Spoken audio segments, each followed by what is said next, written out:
आऊज़ुबिल्लाहि मिनश्शैतानिर्रजीम बिस्मिल्लाहिर्रहमानिर्रहीम। ये तेरा पाकिस्तान है, ये मेरा पाकिस्तान है, इस पे दिल कुर्बान, इस पे जान भी कुर्बान है।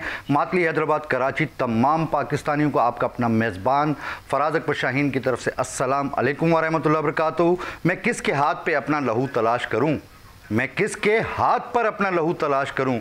तमाम शहर ने पहने हुए हैं दस्ताने, तमाम शहर ने पहने हुए हैं दस्ताने। नाज़रीन, आपको पता है हैदराबाद का सानिया, जो दर्दनाक सानिया कल एक मकान नुमा फैक्ट्री, जिसको मैं ये कहूँगा कि एक छोटी सी फैक्ट्री थी, जो एक मकान के अंदर आतिशबाजी की फैक्ट्री जो चल रही थी काफ़ी अरसे से, और इंतज़ामिया को पता नहीं था। और ये अल्लाह का बड़ा करम है कि वो फसलों के बीच में एक कच्ची ज़मीन जहाँ फसलें उगती हैं वहाँ पर वो मकान नुमा फैक्ट्री मौजूद थी, जिसमें एक शदीद धमाका हुआ। आतिशबाजी का सामान उस फैक्ट्री में बनता था और उसके नतीजे में 6 लोग शहीद हो गए, 11 लोग जो है वो हॉस्पिटल में एडमिट हैं। और इसके अलावा जो है वो बच्चे जो शहीद, जिसकी एज 22 साल थी। आप नाज़रीन यकीन जाने कि बहुत अफसोस हुआ। मैं भी वहाँ कल मौजूद था। वहाँ हैदराबाद के डीसी ज़ैनुल आबदीन साहब मौजूद थे, वहाँ एमपीए साबिर कायम खानी एमक्यूएम पाकिस्तान से जिनका ताल्लुक़ है वो मौजूद थे, वहाँ डीएसपी मौजूद थे, एसएचओ मौजूद थे। इसके अलावा मेयर काशिफ शोरो साहब वो मौजूद थे, क्योंकि काशिफ शोरो साहब काफ़ी देर वहाँ मौजूद रहे और आखिर तक जब काम होता रहा वो वहाँ मौजूद रहे। क्योंकि मेरी आदत भी यही है कि मैं जो सच होता है वो बोलता हूँ। एसएसपी चांडियो साहब भी वहाँ मौजूद थे, लेकिन वो थोड़ी देर से पहुँचे, आई थिंक 8:30-9 बजे के करीब। लेकिन ये अल्लाह का बड़ा करम है कि अल्लाह ताला ने बहुत रहम किया। जो साइड में आबादियाँ थीं वहाँ तक उसका धमाके के जो है मलबा वहाँ तक ना पहुँचा, वरना और मज़ीद जो है वो जानी नुकसान हो सकता था। हमें स्टूडियो में ज्वाइन किया सीनियर सहाफ़ी हैं इम्तियाज़ फरहान साहब। अस्सलाम वालेकुम रहमतुल्लाहि व बरकातुहू।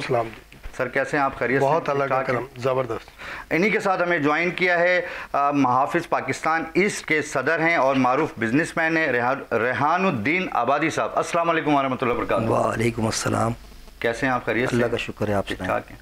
इम्तियाज़ भाई, मैं आपकी तरफ आऊँगा। पहले मैं अपनी टीम से कहूँगा कि जब तक मैं इम्तियाज़ भाई से बात कर रहा हूँ, आप वो फुटेजेस जो हैदराबाद का दर्दनाक एक सानिया पेश आया है उसको ज़रा दिखाइए, ताकि हम जो है वो उस पर बात करते हैं। जो चल रहा है आप ज़रा देखिएगा स्क्रीन में। ये एक दर्दनाक सानिया है जो आप देख रहे हैं इस वक्त। रेस्क्यू की टीम भी यहाँ मौजूद है और यहाँ पर जो है वो आप देख रहे हैं कि मगरिब का वक्त है, तकरीबन मगरिब से कुछ पहले असर के वक्त ये तकरीबन ये मेयर हैदराबाद काशिफ शोरो, रुकने असम्बली साबिर कायम खानी और डिप्टी कमिश्नर हैदराबाद और डीएसपी अनायत और एसएचओ नियाज़ पंवर से इस हादसे पर बातचीत की।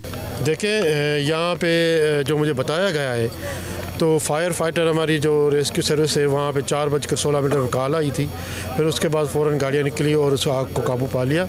अब रेस्क्यू ने भरपूर कार्रवाई करते हुए और यहाँ से लोगों को 12 लोगों को निकाला। यहाँ से मलबे तले जो दबे हुए थे उनको हॉस्पिटल में भेजा गया है और हॉस्पिटल में जो अभी बताया जा रहा है कि अभी वहाँ पे 5 की डेथ बताई जा रही है, 7 जख्मी हैं। 8 डेड बॉडीज निकाली हैं और अभी रेस्क्यू का अमला काम कर रहा है। छत गिरी है तो हम दुआ करते हैं कि नुकसान कम से कम हो, लेकिन इस चीज़ की ज़रूर तहकीकात होनी चाहिए कि ऐसे जंगल में ऐसी जगह पे ये कैसे काम हो रहा था। अच्छा, हम उम्मीद रखेंगे आइंदा के लिए आपकी यहाँ टीम सर्वे करेंगी और इस तरह का धमाका, इस तरह का नुकसान आइंदा नहीं होगा हैदराबाद में। जी देखिए, चोरी छुपे कोई बिजनेस कर रहा है तो we require the cooperation of people as well. हमें पब्लिक की थोड़ा उसमें निशानदेही कर सकती है। हम तो चौकन्ने रहेंगे कि इस तरह की जो हरकतें हो रही हैं उस पर कंट्रोल पाया जाए। आपने देखा होगा कि पिछले साल सानिया पेटाबाद के बाद हमने LPG जो हमारे हैं सिलेंडर्स उस पर कितनी ज़्यादा सख्ती रखी है। तो जारी बात है ये भी एक लम्हा फ़िक्रिया है और इस पर जो फर्दर अभी सख्ती रखेंगे इस तरह की एक्टिविटीज़ के ऊपर, उसमें हमें पब्लिक का ताउन। सर, मुझे लास्ट सवाल का जवाब दे दीजिए। आप कोई ऐसा नंबर देना चाहेंगे पब्लिक को कि अगर कोई गैर कानूनी काम हो रहा हो तो पब्लिक में से कोई बंदा आपको कॉल करके वहाँ इन्फॉर्म कर सके? सर 02292000244 ये हमारा DC ऑफिस कंट्रोल रूम का नंबर है, ये हर वक्त अवेलेबल है। जो है वो धमाका हुआ है और यहाँ मौजूद हैं DSP इनायतुल्लाह साहब, इनसे हम बात करते हैं। और उनके साथ मौजूद हैं यहाँ के SHO नियाज़ पंवर साहब। जी इनायत साहब, आप क्या कहेंगे? हाँ जी, आपने बिल्कुल कहा है, सही कहा है कि ये फैक्ट्री नुमा घर है, को गोट है ये। और यहाँ पर जो आप देख रहे हैं सारी ज़मीनों में ये घर था, वहाँ पे ये चल रहा था अपना फैक्ट्री। सुना है कि इनका पता नहीं क्या ले या नहीं, लेकिन हमें मालूम नहीं है अभी तक। कंफर्म नहीं हुआ है। तो यहाँ पे ये धमाका हुआ है और उसके नतीजे में यहाँ पे काफ़ी कैजुअलिटी भी हुई है और 4 सुना है कि अभी तक 4 जो है ना वो बंदे उनकी डेड बॉडी गई है। इतना बड़ा धमाका हुआ है और इतनी अमवातें हुई हैं, कैजुअलिटीज़ हुई हैं सर। बिस्मिल्लाहिर्रहमानिर्रहीम। भाईजान बात यह है कि ये कच्चे का इलाका है, दरिया के किनारे पे है। ये जो घर बना हुआ है, फैक्ट्री में घर बना हुआ है, बिल्कुल आप रास्ते में या हॉस्पिटल में उधर पहुंचेंगे तो पता लगेगा। बाकी ज़रूरत पड़ेगी तो बिल्कुल रेस्क्यू हमारे साथ है। एससी साहब भी है, डीसी साहब है, कमिश्नर साहब भी इधर ही हैं, तमाम रेंजर्स के अफसरान भी हैं, हमारे डीएसपी साहब है, मैं 2-3 डीएसपी हमारे और भी हैं, हमारे अफसरान सब मौजूद हैं। बिल्कुल फुल्ली तरह क्लियर करके फिर जाएंगे। आज हम लतीफ़ाबाद 10 नंबर के बंद पे जो कल आतिशबाजी के कारखाने में धमाका हुआ और जिसके नतीजे में 6 अफराद शहीद हो गए और 7 अफराद ज़ख्मी हुए, जिसमें से 2-3 की हालत नाजुक है। इतने बड़े एक्सप्लोजन के बाद आज जब यहाँ पर आए तो ये बिल्कुल ग्राउंड हुआ है और ये मैं हुकूमत से मुतालबा करता हूँ। और सिंध में तो रिवायत रही है कि जो कच्ची शराब पी के भी मरे उनको सिंध गवर्नमेंट ने इमदाद दी।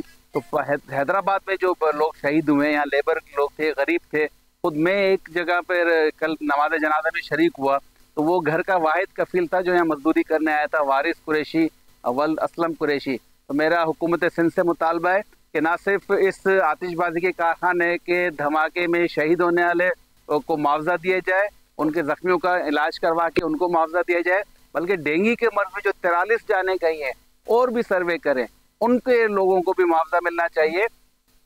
जी इम्तियाज़ भाई, आपने देखा हैदराबाद का दर्दनाक ये सानिया जो कल पेश आया और साबिर भाई कह रहे हैं जो कच्ची शराब पी के जो लोग मरते हैं उन्हें भी सिंध गवर्नमेंट जो है वो उनको जो है वो फ़ंड देती है या आप उसे ये कह लें कि उन्हें हर्जाना देती है।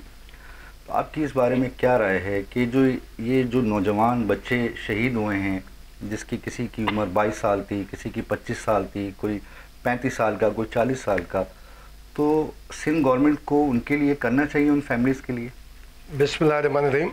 देखिए, सिंध गवर्नमेंट को करना ज़रूर चाहिए, लेकिन मैं समझता हूँ कि साबिर साहब का ये मुतालबा बनता नहीं है।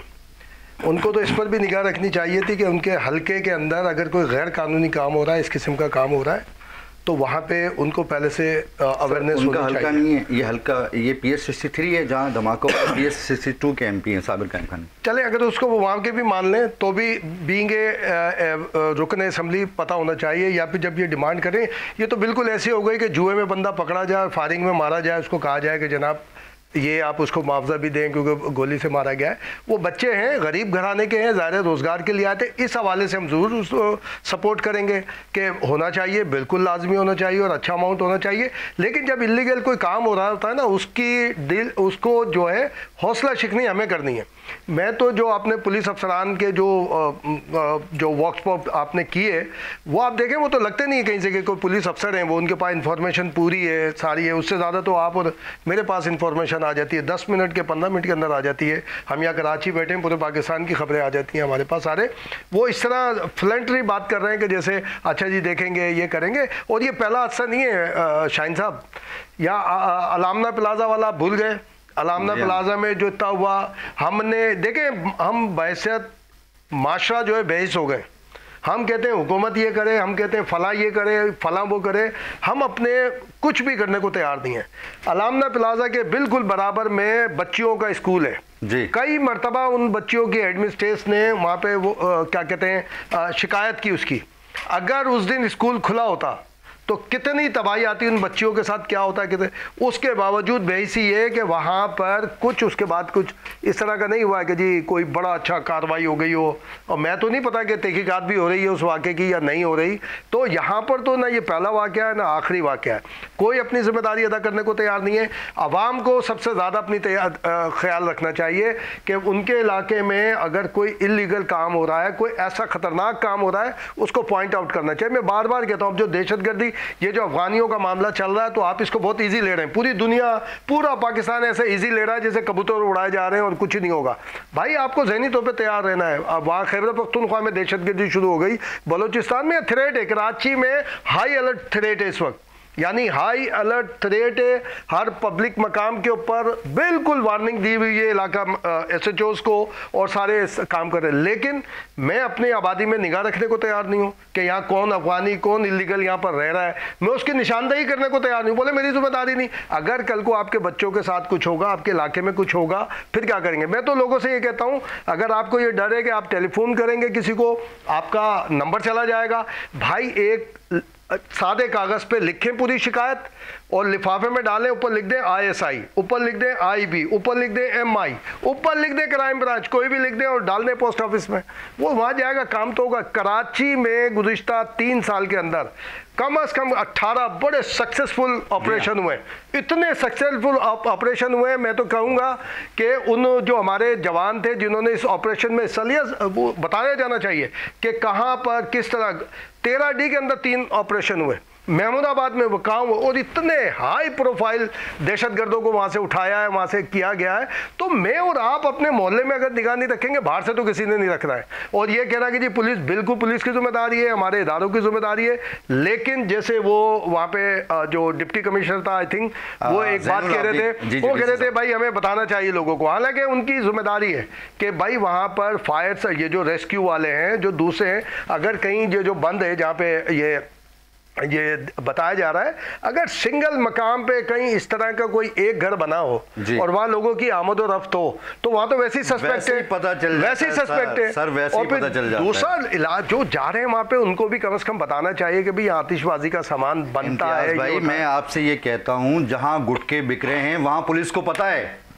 देखिए गुटके के ऊपर बहुत सारी चीजें ऐसी हो रही होती हैं। मैंने कल DSP साहब को भी कहा, मैंने कहा पुलिस की नजर तो शिकरे की नजर की तरह होती है, तो आपकी नजर से ये मकान कैसे छुप गया? बिल्कुल नहीं, वो कह रहे थे कि नहीं हमें पता नहीं था, लेकिन इसके ऊपर तो कार्रवाई बनती है, पता नहीं था। और जो गुटके की बात कर रहे हैं ना, गुटका मावे के ऊपर मेरी शिकायत है सिंध हाई कोर्ट से। उसने ऐसे तसलसल के साथ फैसले दिए कि पहले गुटका जो कि इतना मुज़र सेहत नहीं होता था, अब भत्ते के चक्कर में, बेचने के चक्कर में उससे ज़्यादा मुज़र सेहत बनता है।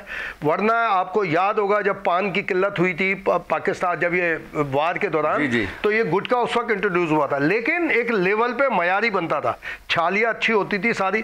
अब जब वो हाई कोर्ट का नहीं जी ये यहाँ पे जी कैंसर होता है, फला होता है, ये होता है, जब उन्होंने लेजिस्लेशन की सिंध असेंबली ने, उसके बाद तो ऐसा हो गया है कि अब हीरोइन के काम में इतना पैसा नहीं है जितना काम गुटखा मावे में। और अल्हम्दुलिल्लाह, ये आपने सही पूछा शाहीन, कि आप जिस पुरानी आबादी में जाएंगे, कच्ची आबादी में, अल्हम्दुलिल्लाह पड़ोस में बंदा होगा और पड़ोस वाला सिर्फ आपको दुआई दे रहा होगा, उसका बेटा भी मुंह में रख के बैठा होगा, वो कहेगा यार हम क्या कर सकते हैं, ये हम कुछ भी नहीं कर सकते। ना पॉइंट आउट करेंगे कि यहाँ पे गुटखा मावा बनता है, मेरे मामू बनाते हैं, मेरे चाचा बनाते हैं, खाला बनाते हैं। मजबूरी है। मेरे कान में जो है ना एक बादशाह सलामत मौजूद होते हैं और वो कहते हैं कि फराज भी अब टाइम हुआ है ब्रेक का। नाज़रीन आप कहाँ जा रहे हैं? मिलते हैं एक छोटे से ब्रेक के बाद।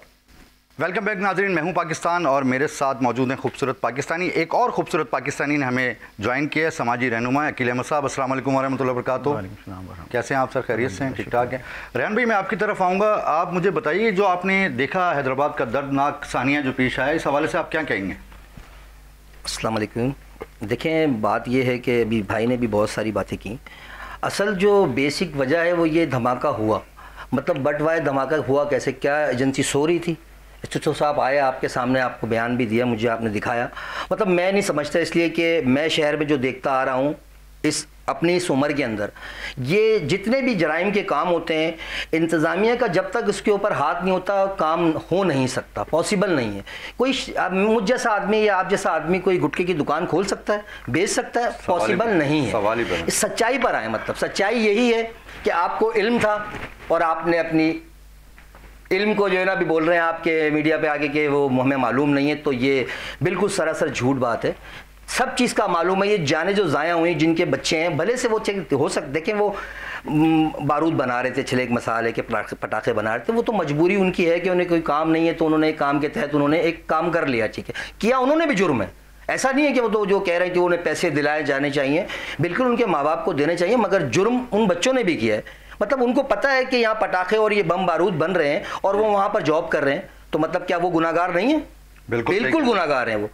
मैं तो ये समझता हूँ कि उनमें पैसे नहीं, बल्कि उनको और दो दुल्ले और लगाने चाहिए कि मतलब शहर में ऐसा काम हो रहा है आपके, आप किसी को बता नहीं रहे, अच्छा, बता भी रहे हैं। कुछ लोग ऐसे हैं, जैसे भाई ने कहा, लोग बताते हैं, दरखास्तें भी देते हैं और लिख कर भी देते हैं, ठीक है, मगर अमल इसलिए नहीं होता कि उसका मौक्कल चल रहा होता है पहले से ऑलरेडी, तो इस वजह से लोग उस पर एक्शन नहीं लेते। एसएचओ इधर से सुनता है, इधर से निकाल देता है, इसलिए उसे पता है कि मेरा लिफाफा मेरे पास मौजूद है, इस वजह से इस पे कोई अमल दरामद नहीं होता। आप इंतजामिया को तो कह रहे हैं, एसएचओ को भी कह रहे हैं, डीएसपी साहब को भी कह रहे हैं, लेकिन क्या सियासतदानों की जिम्मेदारी नहीं है? देखिए इसके अंदर सियासतदानों की जिम्मेदारी ये नहीं बनती कि वो उनके हल्के में क्या हो रहा है सर, उनको नहीं पता होना चाहिए। देखिए मैं आपको बताता हूँ, देखिए सियासतदान की जिम्मेदारी बिल्कुल ये होती है कि उनके हल्के में क्या हो रहा है, मगर इसकी जो असल जिम्मेदारी होती है ना, वो हम फिर अपॉइंट क्यों करते हैं फौज? बांग्लादेश के अंदर सिर्फ एक ही पुलिस है जो पूरे मुल्क को चला रही है, हमारे पास इतनी फोर्सेस किस लिए? फिर हम इस फोर्सेस को हटा दें, खत्म कर देते हैं, सिर्फ एक फौज रख लेते हैं या कुछ एक और सिपाही रख लेते हैं। हमारे पास इतनी सारी फोर्सेस हैं, पुलिस है, रेंजर्स है और बहुत सारे इदारे हैं, तो वो किस लिए हमारे? क्या मतलब तनख्वाह लेने के लिए? ऐसा नहीं है। वो हमारे पास जो इदारे हैं वो इसीलिए हैं कि आप ये देखें कि कौन से इलाके में कौन से जराइम हो रहे हैं। वो अगर वो मुल्क से ख़राब, अब बताया ना, धमाका हुआ, 7 बच्चे चले गए, अब उन माँ बाप से तो पूछें आप जाके कि उन माँ बाप का क्या हाल है, वो जैसे भी मरे। ये उन माँ बाप से पूछें जिनके बच्चे गए। वो अजाला आप नहीं कर सकते, आप पैसे दे देंगे हमदर्दी के, मैं भी और आप मिल के हम सब 4 बोल देंगे, मगर उनके माँ बाप के दिल में जो गुजर रही है ना, वो हम नहीं सह सकते। ये जब सहेंगे हमारे ये हम नहीं सह सकते इस दर्द को। इसका हल क्या है, कैसे इन हादसात को रोका जाए? बिस्मिल्लाहिर्रहमानिर्रहीम। देखिए ये सिर्फ हादसा नहीं है, ये आम शहरियों की ज़िंदगी की हिफाजत का एक गैर महफूज तरीका है। जो हमारे जो इक़्तिदार हैं या इक़्तिदार बालों में जो बैठे हुए लोग हैं, वो हिफाजत नहीं कर पा रहे हैं, टोटली तौर पे वो फेलियर हैं। यकीनन ये फैक्ट्री या कारखाना जैसे भी वहाँ पर इस्टेब्लिश हुआ, बना, किसी ना किसी को तो इल्म है इस चीज़ का, या वो करप्शन की नज़र हो गई या उन्होंने अपनी आंखें बंद कर ली। सर एक घरनुमा फैक्ट्री थी, आप उसको आप खुद भी दूर से देखेंगे तो आपको फैक्ट्री नज़र नहीं आएगी।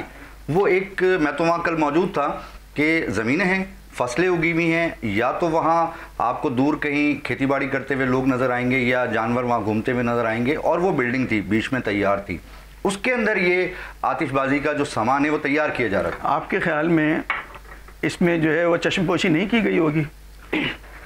बकौल साहब के गुटखा कहाँ बिक रहा है ये मालूम है, ठीक है, इसमें यकीनन चश्मपोशी की गई है, लोगों को इल्म होता है, जो कि वहाँ के इदारे के लोग होते हैं, ये इनकी निगरानी हुई है। या निगरानी कैसी है हमारी?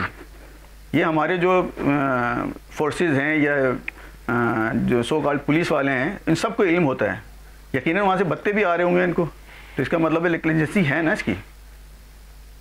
इसके पीछे जो है, या ना करप्शन भी कह सकते हैं इसको आप, और फिर हमें यहाँ आंख में बंद करने का मकसद ही यही होता है।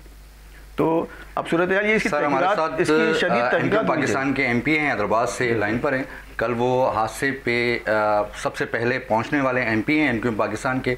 अस्सलाम वालेकुम व रहमतुल्लाह व बरकातहू। साबिर भाई। वालेकुम सलाम व रहमतुल्लाह। साबिर भाई आप कैसे हैं? सिर्फ मैं ही नहीं बल्कि मेरे साथ आप भी वहाँ पहुँचे हुए थे। जी साबिर भाई, अल्लाह का करम है कि हुज़ूर पाक सल्लल्लाहु अलैहि वसल्लम के सदक़े में मैं और आप वहाँ पहुँच गए, अल्लाह ने पहुँचा दिया। सर लेकिन आपने वहाँ अपनी आंखों से क्या देखा, ज़रा बताइएगा सर। अच्छा देखिए, मुझे जब वहाँ फ़ोन आया तो वहाँ के मुकामी कोई हैं गाँव वाले, उनके पास मेरा नंबर था, उन्होंने मुझे कॉल की कि सर कोई धमाका हुआ और बड़ा शदीद, आप देखिए और फ़ौरन रेस्क्यू को भेजिए। तो मैंने फौरी तौर पे जो रेस्क्यू डिपार्टमेंट है 1112 उनको कॉल की, तो उनके में बात आ चुकी थी।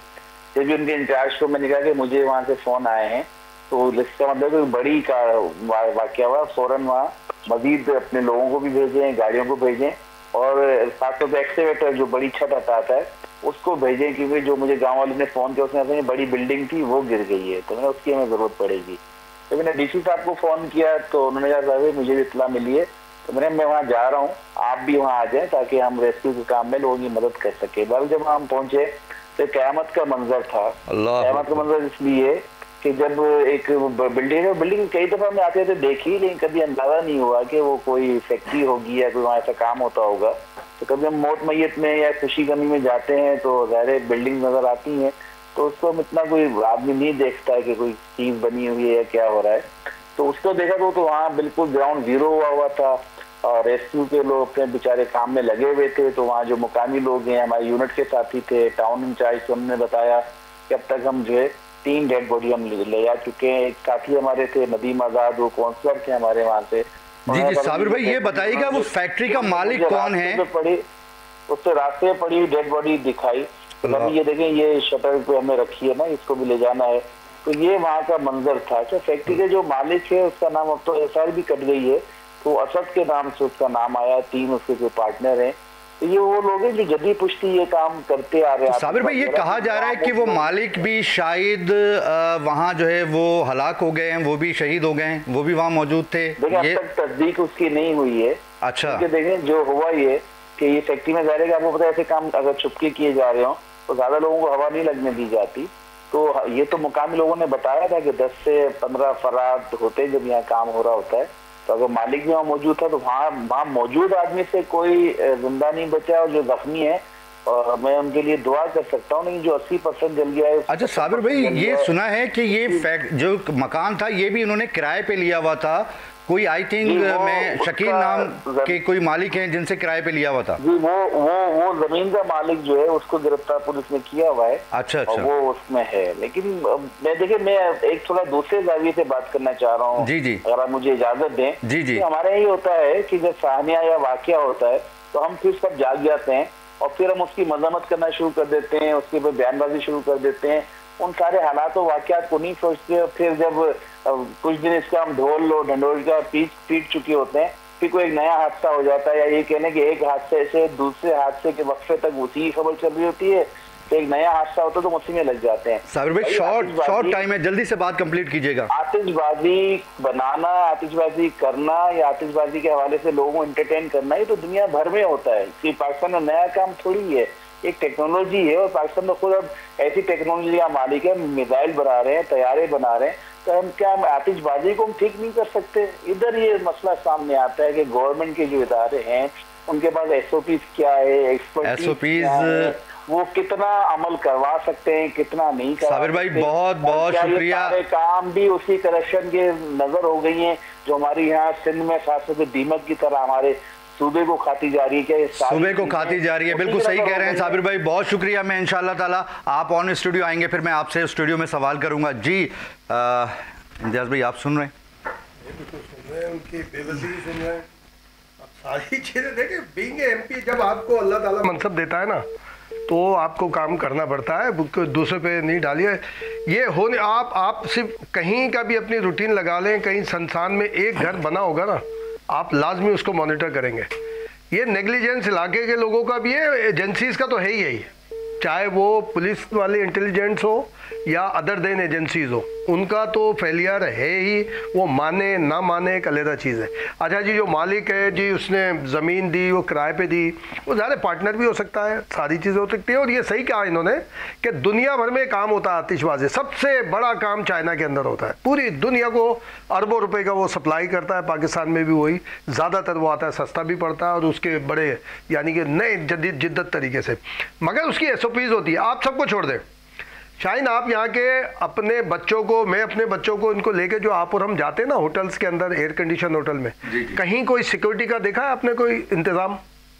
कहीं आपको नहीं मिलेगा। बड़े से बड़ा आप होटल उठा लें, रोस्टर यहाँ की पाकिस्तान की, आप पूरी सीरीज में चले जाएं, जो हाईवे पे, जो गरीब मुल्क के अंदर, गरीब शहर के अंदर हज़ारों लोग जाते हैं बच्चों के साथ, वहाँ पे रात 2-2 बजे तक होते हैं।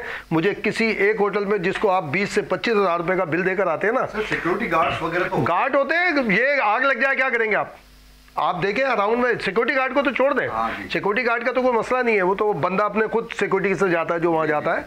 मगर वहाँ पे आग बुझाने का और दूसरा रेस्क्यू के आपका एक एंट्री है, एग्जिट किधर है? एग्जिट भी आपको मिलेगा। शहर में आ जाए बड़े बड़े, हम और आप परवाही नहीं करते, उसको भी छोड़ दें। चले आप प्राइवेट स्कूल में चले जाएं, आप अपने बच्चे की फीस 50,000 रुपये महीना दे रहे हैं, और अगर वो किसी प्राइवेट बस से गाड़ी से आता जाता है, आप उसके ड्राइवर का नंबर पता है, उसका घर नहीं पता आपको, और उस बेंगलोर में बना हुआ है वो स्कूल। हाँ ये है, सिलेंडर रखे हुए हैं, सिलेंडर अभी भी पाबंदी है। बच्चों को बिठाते हैं खुद उसमें यूं करके और देखते हैं वो सिलेंडर रखा हुआ है, कभी नहीं मना करते कि यार ये हटा लो। और बंगले में वो बने हुए हैं ज़्यादातर स्कूल, या बड़े अच्छे बने, एक ही रास्ता है, एक ही जाने का है, एक ही आने का है। यार कभी हमने पूछा, हमने कि हमारे बच्चे पढ़ते हैं, हमारे और सब छोड़े, आप चले जाएं किसी भी फूड स्ट्रीट पे, आपको कहीं पे भी आग, काम क्या होता है आग का ही है। सिलेंडर कितने रखे हुए हैं, बहुत, किसी एक फूड स्ट्रीट पे चले जाएं कम से कम 150 से 200 बड़े सिलेंडर रखे होते हैं, 200 से, और वहीं उसके बराबर में यूं बैठ के बच्चे भी बैठे हुए थोड़ा सा साइड हो गए और वहीं पे खाना खा रहे। यार ये हम क्या कर रहे हैं? जी अखिल भाई, ये आप मुझे बताइएगा, देखें शहर कायद में जो डंपर माफिया हैं और जो ये टैंकर माफिया हैं जो चल रहे हैं और रोज़ की बुनियाद पे जो हादसात हो रहे हैं, पीर मोहम्मद शाह जो कि डीआईजी ट्रैफिक हैं, उन्होंने एक ऐलान किया है कि अब शहर के अंदर जो भी डंपर जिनके हैं या टैंकर हैं वो ट्रैफिक पुलिस के बराए रास्त राब्ते में हुए बगैर वो शहर में टैंकर नहीं चला सकते। तो आपकी क्या राय है इस बारे में सर? ये एक अच्छा इक़दाम है और ये होना चाहिए, इससे कंट्रोल हो जाएगा मामला। और जिस तरह भी इन्होंने पाबंदी लगाई है कि शहर में जो है ये डंपर माफिया जो है, जो 24 घंटे इनको एक परमिशन मिली हुई थी कि वही कहीं पर भी गाड़ी दौड़ाते रहें, लेकिन अब इस इक़दाम से हो सकता है नहीं बल्कि काफ़ी हद तक इसमें कंट्रोल हो जाएगा। ये अच्छा इक़दाम है जो कि अप्रिशिएट करना चाहिए। जी। अच्छा, तो ये जो पीर मोहम्मद शाह साहब का इक़दाम है, इससे तो कराची वालों को थोड़ा सा तो सुकून मिलेगा सर? बिल्कुल, ये एकदम से बिल्कुल सुकून मिलेगा, यही मैं कह रहा हूँ। ये इक़दाम इनका अच्छा इक़दाम है और इसको कंटिन्यू होना चाहिए। अब इस पर अमल दरामद जो है वो सही तरीके से हो जाए। अभी भी आ रहा, तो अभी भी मुझे रोडों पे और सड़कों पे टैंकर भी नज़र आए और डंपर भी नज़र आए हैं। टैंकर भी नज़र आए, डंपर भी नज़र आए। रेहान भाई, आपको नज़र आए? बिल्कुल नज़र आते रहेंगे ये। तो वो ट्रैफिक, आप क्या समझ रहे हैं कि ये एक डीएसपी मतलब इसने लिख दिया बोल दिया तो मतलब ये हो जाएगा? नहीं, डीआईजी साहब क्या ऑर्डर? डीआईजी साहब के बस का काम नहीं है ये। आप समझ रहे हैं कि चाहे डीआईजी साहब बोल देंगे तो ये हो जाएगा? ये एक अरसे दराज से मेरी जितनी उम्र है ना, इस टाइम मेरी 45 से अब उम्र है, इस उम्र से लेके अब तक मैं यही देखता आ रहा हूँ इस शहर के अंदर कि कभी ऐसा नहीं हुआ कि ट्रक जो हैं वो 11 बजे के बाद चलें। ऐसा हो नहीं सकता, पॉसिबल नहीं है, क्योंकि मेरे घर में पानी डलना है, मैं भी एक एमपी हूँ ना, एक एमएनए के घर पे पानी डलना है, वो भी सुबह डलना है, तो वो कैसे रुकेगा? वो नहीं रुक सकता। हमने खुद अपने आप को सही करना होगा, जब ही ये माशरा और ये मामला सही होंगे, वरना ये टैंकर माफिया बोलने का कोई हक नहीं है। मतलब वो काम कर रहे हैं, एक तरीके से कारोबार है उनका भी, ठीक है। नहीं, वो तो देखिए 11 बजे के बाद जो परमिशन है ना, के साथ अलाउ की इजाजत देखिए 11 बजे के बाद की अलाउ है। आज तक आप मुझे बता दें, आप भी इतने टाइम से बैठे हैं कि भी आपने देखा कि 11 बजे चला है? 11 से पहले सुबह पूरा दिन चलते हैं टैंकर। आप किसी भी रोड पे देख लें, आप किसी भी रोड पे देख लें आप। सर, शाहीन की परवाज़ का एक छोटा सा सवाल है, जान की अमान पाऊँ तो कुछ? जी बोलें। तो सर किसकी परमिशन से चलता है?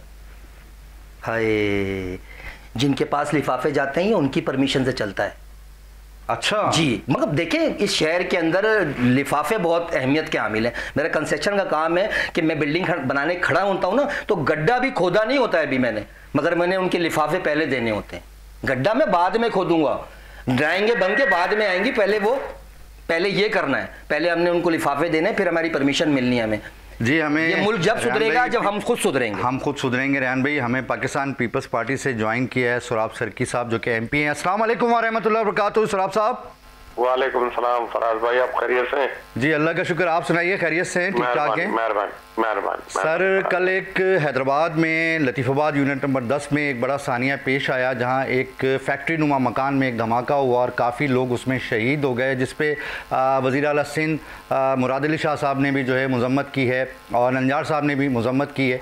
तो आपकी इस बारे में क्या राय है सर कि ये आबादी के अंदर इस तरह की चीज़ें होनी चाहिए? सर बिल्कुल नहीं होनी चाहिए, मैं भी इसमें अफसोस का इज़हार करता हूँ। और इस तरह के वाक़यात आबादी में तो बिल्कुल लोगों को भी देखना चाहिए, जो आसपास में लोग हैं। अगर इस तरह का कोई काम हो रहा है तो वो भी कम से कम जो है गवर्नमेंट को बताएं। और मेरे ख्याल में जो उधर की इंतज़ामिया है उसका भी ये फ़र्ज़ बनता है। हैदराबाद की डिप्टी कमिश्नर हैं, ज़ाहिर इलाके के SDM होंगे। जी, ज़ैनुल आबदीन साहब हैं सर, हैदराबाद के डिप्टी कमिश्नर। तो मेरे ख्याल में उनकी जिम्मेवारी बनती है, उनको भी देखना चाहिए। और ये इस तरह के बहुत सारे गवर्नमेंट के इदारे हैं जो इनको चेक करते हैं कि इस तरह की जो चीज़ें होती हैं वो विदाउट, मेरे ख्याल में आप जिस तरह कह रहे हैं कि शहरी आबादी में कोई भी, आप तो अभी तो आपको पता है कि पटाखों पर भी इतनी सख्ती है, कहीं पे अगर कोई भी इस तरह की कोई प्रोसेसिंग होती है पटाखों की या कोई भी बारूद की, तो उसकी स्पेशल परमिशन ली जाती है, उसकी फिजिबिलिटी बनती है बाकायदे, उसके बाद वहाँ पर वो कोई इस तरह का काम। सर ये सुना है 2020 में कोई इनके पास लाइसेंस था लेकिन दूसरी जगह का था, लेकिन सर 5 साल क्या गवर्नमेंट और इंतज़ामिया सोई रही कि एक लाइसेंस एक्सपायर हो गया, उसको पूछा भी नहीं? सर देखिए लाइसेंस तो आप भी समझते हैं कि लाइसेंस होते हैं, चलते रहते हैं, और फिर वो अगर लाइसेंस एक्सपायर हो जाता है तो उनको बार बार लेटर लिखते रहते हैं कि आपका रिन्यूअल कराएं।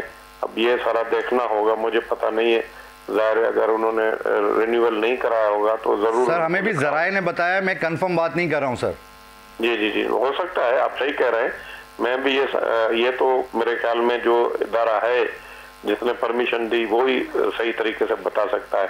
अगर उसने मतलब कोई इनके साथ करस्पॉन्डेंस नहीं की तो ज़ाहिर है उनका भी जिम्मेदारी बनती है। अच्छा सर, काशिफ शोरो साहब हैदराबाद के मेयर हैं, वो वहाँ मौजूद थे और बहुत जिस तरीके से धमाका हुआ उसके थोड़ी देर बाद ही काशिफ शोरो साहब वहाँ पहुँच गए और उन्होंने खुद रेस्क्यू टीमें वहाँ काम कर रही थी, अपनी आंखों से देख रहे थे। सर मुझे सिर्फ सिंध गवर्नमेंट से एक शिकायत है, हमारे मेयर साहब की नीयत ख़राब नहीं है, टीम अच्छी होनी चाहिए। सर सही कह रहे हैं आप, मेयर साहब तो मेरे ख्याल में उन्होंने, मैं भी काफ़ी टाइम हैदराबाद में रहा हूँ, लतीफ़ाबाद में हमारा भी घर था, तो पहले के निस्बतन वहाँ पर काम तो बहुत अच्छा हुआ है। अब मैं खुद ये सोशल मीडिया पे देख रहा था, जैसे ये धमाका हुआ तो मेयर साहब वहाँ पर पहुँचे, और ये तो मतलब इंसानियत का मामला है, ये कोई सियासत का, पार्टी का या किसी फर्द का मामला नहीं है, ये इंसानियत का मामला है।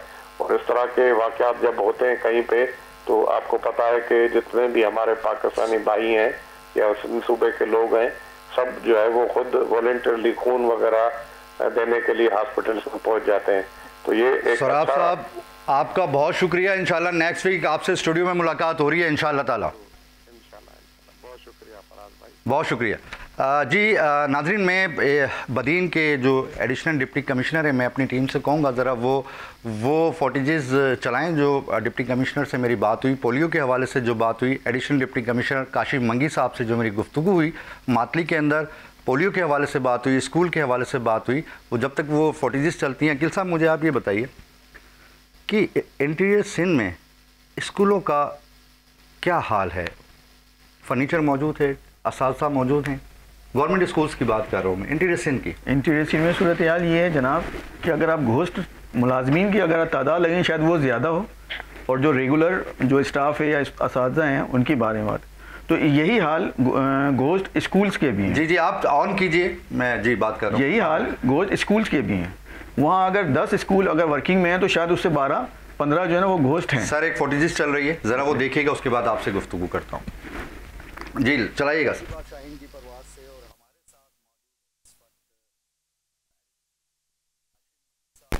और आपको पता है कि 5 न्यूज़ तरक्याती कामों में, फलाही कामों में आवाज़ उठाने वाला एक बहुत बड़ा प्लेटफॉर्म है। तो मैं काशिफ भाई से कहूँगा कि काशिफ भाई कहें ना दिल की बात परवाज़ से, 5 न्यूज़ से। जी काशिफ भाई। जी फराज साहब, आपका और चैनल 5 का बहुत शुक्रिया कि हमारी जो आज मातली में मुलाकात हुई है उसके हवाले से, जो आज हमने शहर का विज़िट भी किया और मुख्तलिफ़ जो तरक्याती काम थे या रोड्स थे उसमें भी आपके साथ हमने काफ़ी जगह विज़िट किया है। तो दिन के अंदर डेंगू की क्या पोजीशन है इस वक्त? यहाँ डेंगू के केसेस हैं और पोलियो का कोई केसेस नज़र आते हैं आप? अल्हम्दुलिल्लाह पोलियो के कोई ऐसा रिसेंट केस तो हमें नहीं हुआ।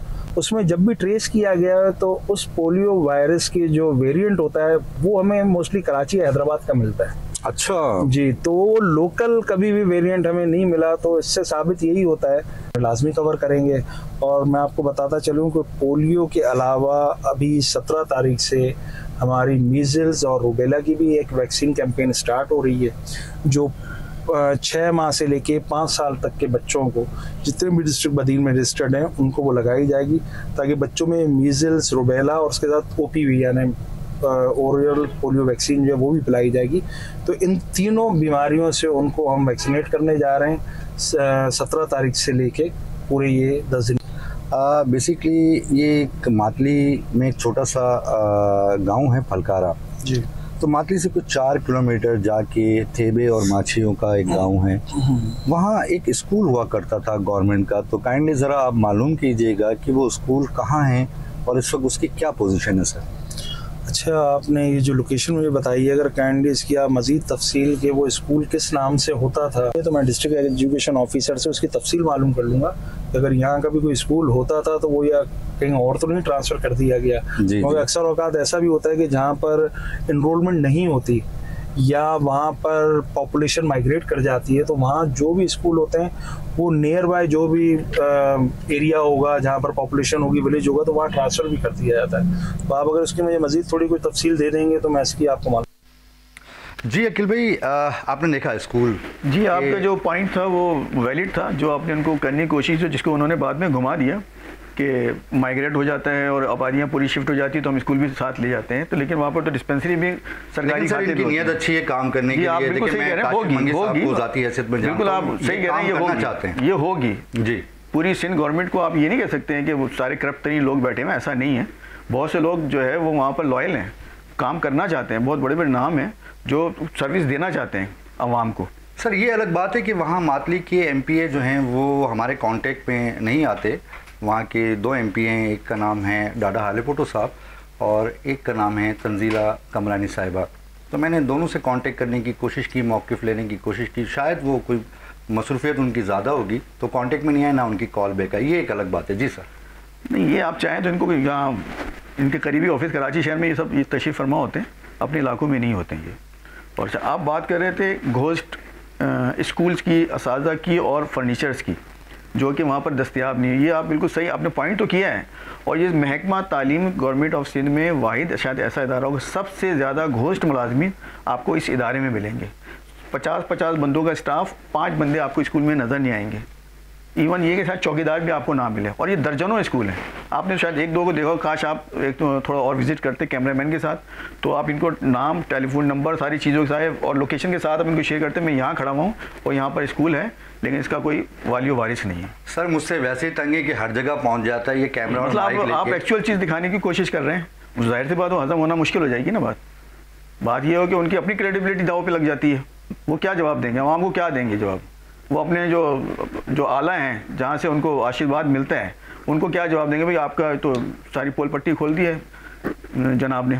सर ये चैनल 5 की मेहरबानी है कि चैनल 5 ने इतनी अथॉरिटी दी कि मैं जाके वहाँ लोगों से बात करता हूँ, पूछता हूँ। और खालिद अराइन साहब जो इस चैनल के चेयरमैन हैं, उनका मैं बहुत शुक्रिया अदा करता हूँ कि उन्होंने मुझे इतनी अथॉरिटी दी है कि मैं कहता हूँ दिल की बात शाहीन की परवाज़ से। और इंटीरियर सिंध में जाके इंटीरियर सिंध के गाँव हैं, गोट हैं, मातली है, बदीन है, टनोत खान है, वहाँ के लोगों के मसाइल सुनता हूँ और मसाइल यहाँ तक शाहीन की परवाज़ में लेके आता हूँ। काबिल तहसीन इक़दाम है जो कि आप और आपके जो खालिद अराइन साहब इनको मुबारकबाद पेश करते हैं कि ये कोशिश आइंदा भी रहनी चाहिए इसी तरह की। जी हमारे पास टाइम बहुत शॉर्ट है। मेरे पाकिस्तानियों के लिए एक मैसेज। देखिए, पाकिस्तानियों के लिए सिर्फ यही मैसेज है कि जैसे कि अभी मुल्क के हालात हैं, जंग की तरफ हम जा रहे हैं, तो बराए मेहरबानी व्हाट्सएप, फेसबुक और जितने भी अकाउंट्स हैं उसके ऊपर फ़ौज की कोई भी नकलो हरकत को शायर न करा करें, ना शेयर किया करें, इसलिए कि पाकिस्तान ही हम सब कुछ है और पाक आर्मी ही सब कुछ है। इसको बिल्कुल नज़र में रखा करें कि कोई भी ऐसी चीज़ कहीं भी सेंड ना की जाए। जी बहुत शुक्रिया इम्तियाज़ भाई, आपका भी अकील साहब बहुत शुक्रिया कि आप तशरीफ़ लाए। मैं एंड आपसे करूँगा।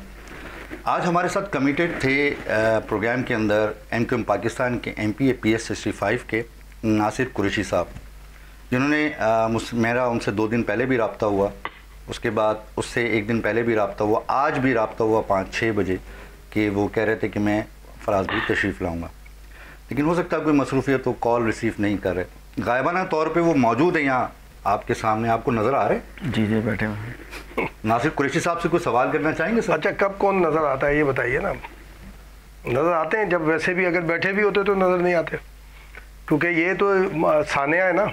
आपने देखे भिलाड़ी की बात की, अब उन्होंने कमिटमेंट की थी, पूरी होनी चाहिए। अगर ना उनका राइट है, लेकिन बोलते मैं नहीं आ सकता या मैं नहीं आऊँगा, मैं आपके प्रोग्राम में नहीं आना चाहता, ये उनका राइट है। हाँ बिल्कुल राइट है, लेकिन इस तरह एकदम रखना, ये देखें आपका काम है, अमानत का, आपका कमिटमेंट का काम। अल्लाह ना करे कोई प्रॉब्लम ना हो। हाँ, ये उठा के बता दे कि मैं नहीं आ सकता। लेकिन मोस्टली ऐसा होता है, हमारे कई लोगों, ये नासिर कुरैशी साहब तो हैं और भी दूसरे लोगों के साथ ये मामला कॉल मिलाइए कि खैरियत दरियाफ्त कर लें। मुश्किल अल्लाह करे खैरियत से ही हो और आगे सब निकल रहे हो। लेकिन शायद एक बात बताऊं आपको, ये तो आपने बिराड़ी की तो बात कर ली, मेरा ताल्लुक खुद सिंध से है, सुल्तान कोट में, शिकारपुर से मेरा ताल्लुक है, और वहाँ आपको फिर भी बेहतर स्कूल मिलेंगे। आप कराची की क्यों नहीं बात करते? कराची जो इतना बड़ा शहर है, तालीम याफ्ता कहलाता है, यहाँ पे 80% बच्चा जो है ना प्राइवेट स्कूल में पढ़ रहा है। आप सब छोड़ दें, अजीज़ाबाद का कॉम्प्रिहेंसिव स्कूल विजिट कर लें, आप देखेंगे आपको वो स्कूल ऐसा है जहां पर इस शहर की सबसे बड़ी शख्सियत ने पढ़ा है, और वो स्कूल ऐसा है वो कॉलेज में कन्वर्ट हो सकता है, उसके बाद यूनिवर्सिटी बन सकती है उसके अंदर। बुरा हाल है। और उसके बाद अजीज़ाबाद के चारों तरफ के जो स्कूल है ना, आप उनकी हालत देख लें। औरंगी टाउन तो जाएं तो अल्लाह माशाल्लाह, आप लियाकताबाद आ जाएं, इतने बड़े बड़े ग्राउंड के वो हैं। एक सिंध असेंबली ने लेजिस्लेशन की हुई है, कानून पास किया हुआ है कि कोई भी अडॉप्ट कर सकता है, और भाई ये सारे एमपीए मैंने अडॉप्ट करके अपने स्कूल में वही उसको बनाए। मैं आपकी बात रोक रहा हूँ, मैं अपने आप को बड़ा इस वक्त ताकतवर महसूस कर रहा हूँ क्योंकि एक सीनियर सहाफ़ी इम्तियाज फरहान साहब मेरे बराबर में बैठे हैं। जी आप कहें दिल की बात है इनकी प्रॉब्लम। नहीं, मैं तो हम तो सबसे कहते हैं, देखिए एक मकामी गैर मकामी का बड़ा मसला चलता है यहाँ पर, और कराची में पानी की शॉर्टेज का जिम्मेदार मकामी अफसर है, मकामी वॉलमैन है। ये जो आप अभी बात कर रहे थे ना भाईजान से कि जी ये कराची वो बदनसीब शहर है जहाँ 9000 से ज़्यादा वाटर टैंकर रजिस्टर्ड है, बाकी तो छोड़ दें आप, ठीक है, और वहाँ पर कभी इस पे बात नहीं होती। ये K4 मंसूबे की बात हो रही है ना, K4 मंसूबा आपके मेरे लिए नहीं बन रहा, K4 मंसूबा बने भी नहीं। मैं सबको ये कहता हूँ, मैं तो बार बार कहता हूँ कि भाई आए मुझसे डिबेट कर लें, K4 के मंसूबे के बगैर कराची का पानी पूरा है। आप पैसे लेके जो वॉलमैन खोल रहा है ना, आपको मेरे को लगा दिया गया जब तक मिनरल वाटर नहीं पियेंगे बेटे का पेट नहीं सही होगा, या बेटी की जो है ना बच्चों की सेहत सही नहीं रहेगी। और भाई साथ मेरे पाकिस्तानियों के लिए मैसेज भी जल्दी से देखिए, मैसेज ये है कि पाकिस्तान बने, पाकिस्तान पे फख्र करें। और ये जो बात कर रहे थे बिल्कुल ठीक कर रहे थे रेहान साहब के, बड़े हम एकदम स्वीपिंग स्टेटमेंट दे देते हैं कि जनाब ये हो गया। मैं खुद डिफेंस कॉरेस्पॉन्डेंट हूँ और एक अरसा गुजारता हूँ, जाता भी हूँ, आता भी हूँ। अगर आप अपने बाप के ऊपर ट्रस्ट नहीं कर सकते तो आप कहीं भी किसी के ऊपर ट्रस्ट नहीं कर सकते। आपकी फोर्स आप बुरा कहें, हमारे इख्तलाफ होते हैं, हम तो खुल के मुजाहरे करते हैं, हम मुजाहरे करते हैं इन इदारों के लिए जब कोई बात होती है तो मुखालफत। देखिए इख्तलाफ, शिकायत एक अलहदा चीज़ है और इस तरह की डेढ़ मुखालफत एक अलहदा चीज़ है। आप शिकायत करें, बिल्कुल करें, हम आपकी बात आगे पहुंचाएंगे, सब जगह पहुंचाएंगे। जी छोटा सा मैसेज 10 सेकंड का अकील भाई जल्दी से।